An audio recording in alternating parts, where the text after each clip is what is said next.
আর এদিকে যখন ভরত লক্ষণ গমন করিলেন, ও গোচ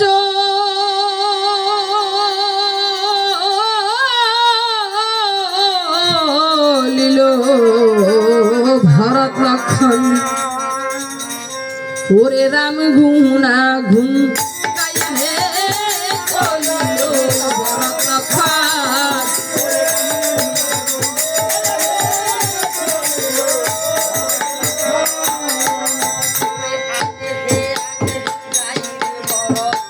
তার পাছে লক্ষণ হে চলিল, ওরে কিছু দূর গিয়ে তারা অমঙ্গল দেখে।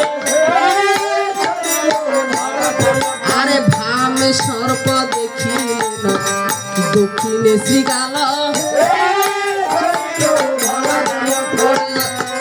আরে অমঙ্গল দেখে দুই ভাই কইরাছে গমন।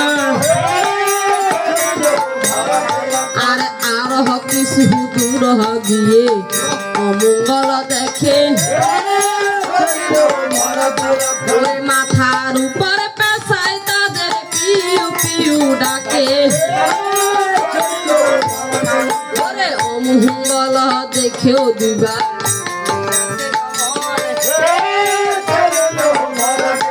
আরে আরো কিছু দূর গিয়ে অমঙ্গল দেখে। আরে করা খালি আর ছেলে মাঠে চলে যায়, ওরে যেও না বলে ডাকে তার মা। যেও না রে বাবু মাঠে যেও না, ওরে আজি কারো মাঠে গেলে ফিরে আসবে না। ওরে রাম ভুলাগুন গায়ে চলল ভরত লক্ষণ, ওরে রাম ভুলাগুন গায়ে চলল ভরত লক্ষণ। আজ এদিকে দুই ভাই অমঙ্গল দেখিও তারা এই যে মুনি গমন করিলেন, আর মুনির তপবনে গিয়ে তখন দুই ভাই উপনীত হলেন। তখন এই যে ভরতবীর কহিতে লাগলেন, ওরে লক্ষণ শুনো দিয়ে মন, কে আমাদের ছোট ভাই শত্রুঘ্নকে করেছে নিধন।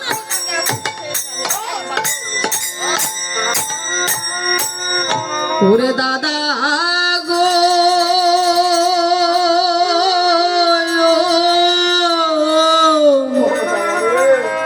ও গো দাদা তুমি তো জানো না,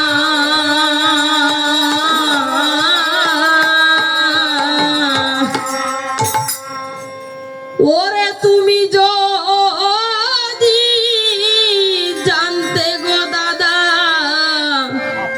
ওই এরকম নিষ্ঠুর বাণী শুনাইতে না। ওরে পঞ্চমাসের গর্ভকালে আমি দুঃখিনী সীতাকে বনবাসে দিলাম। ওরে সে দেখো দাদা এই দুটি বালক, ওরে রাম সীতার সমান।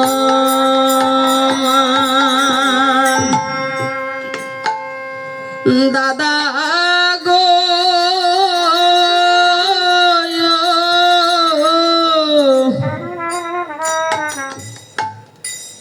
আজ যদি শ্রীরামচন্দ্র এই বনে আসতেন, তাহলে দাদা আজকে এখানে 3 রাম হতো। বলি অমন রূপা দেখি নাই গো,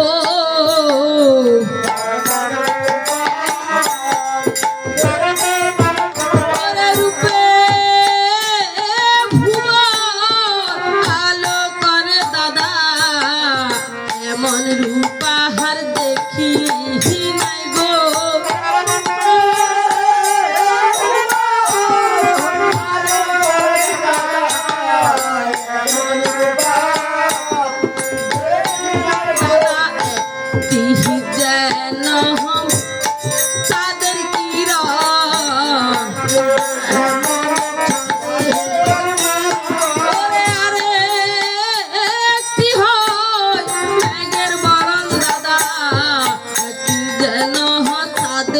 দেখিরা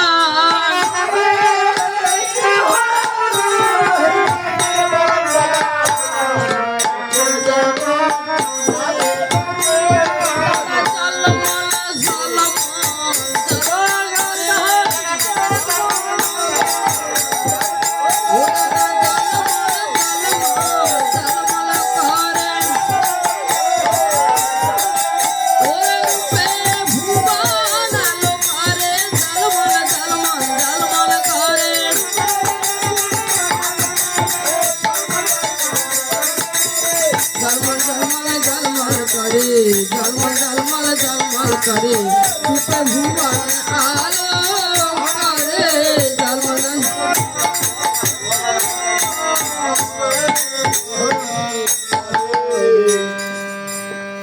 আর এদিকে এই যে শত্রুঘ্ন বীর তো সেই বনের মধ্যে মারা গেল। ওরে শত্রুঘ্ন বীরকে ধরে দুই ভাই, ওরে দুই ভাই কাঁদিতে লাগিল।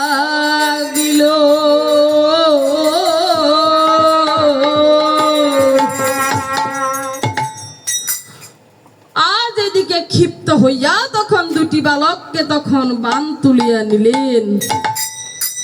আর লক্ষণ তখন ভরতকে যখন কহিতে লাগলেন, দাদা তুমি ক্রোধ সংবরণ করো, আমি এই দুটি বালককে গিয়ে একবার জিজ্ঞেস করি, এই দুটি বালককে গিয়ে আমি একবার জিজ্ঞেস করি। যদি কেন তুমি জিজ্ঞাসা করবে? যদি আকার আকৃতিতে মনে হয় তারা রাম সীতার সমান, আমি সেই জন্য এই দুটি বালককে একবার গিয়ে জিজ্ঞেস করি। কারণ আমি 5 মাসের গর্ভকালে সীতাকে আমি বনবাসে দিয়েছিলাম। এই দুটি বালককে দেখিতে রাম সীতার সমান। আমরা যদি ক্রোধের বশে এই দুটি বালককে এখানে নিধন করে পেলিম, দাদা আমার দাদার এই দুটি যদি আমার দাদার এই সন্তান হইয়া থাকে, তাহলে তো আমাদের আর কেউ আর রইল না। দাদা এই জন্য তোমাকে বলিতেছি, ক্রোধ সংবরণ করে এই দুটি বালককে আগে একবার জিজ্ঞেস করি। ওরে বালক, তোদের পিতা মাতা কে? বালক ওরে বালক, আমাদের তোদেরকে দেখিতে ওই যে রাম সীতার সমান লাগে, সেই জন্য তোদেরকে জিজ্ঞেস করি, তোদের পিতা মাতা কে একবার বলো আমাদের কাছে। এই যে আমাদের পিতা মাতার নাম জিজ্ঞাসা করো। এই যে কালকে একজন এসে জিজ্ঞাসা করলো, আরে জিজ্ঞাসা করে আবার আমাদের সাথে যুদ্ধ হয়েছিল। আরে যুদ্ধ ক্ষেত্রে অনেক যুদ্ধ হয়েছে, শেষ পর্যন্ত সে পৃথিবীর বুক থেকে বিদায় নিয়ে গেল। এখন তোমরাও কিন্তু বিদায় নিতে চাও? আচ্ছা, তোদের বাবা মার কথা জিজ্ঞেস করলাম, আর তোরা কি বলিস কি পৃথিবীর বুক থেকে চলে যাওয়ার জন্য? আরে আমরা কিন্তু বলছি, এই যে পিতার নাম জানি না, মায়ের নাম জানলো, কিন্তু তোমার কাছে বলবো না। তোদেরকে আকার আকৃতিতে মনে হয় রাম সীতার সমান। যদি তোদের মাতা যদি তোদের সীতা হয়, তাহলে রাম দাদা তোদের পিতা, সেই সম্পর্কে ওরে বালক আমরা তোদেরও হই। আরে এই সকল কথাবার্তা আমরা বুঝি না। আমরা শুনো, এই যে আমরা বিস্তারিত ভাবে বলছি,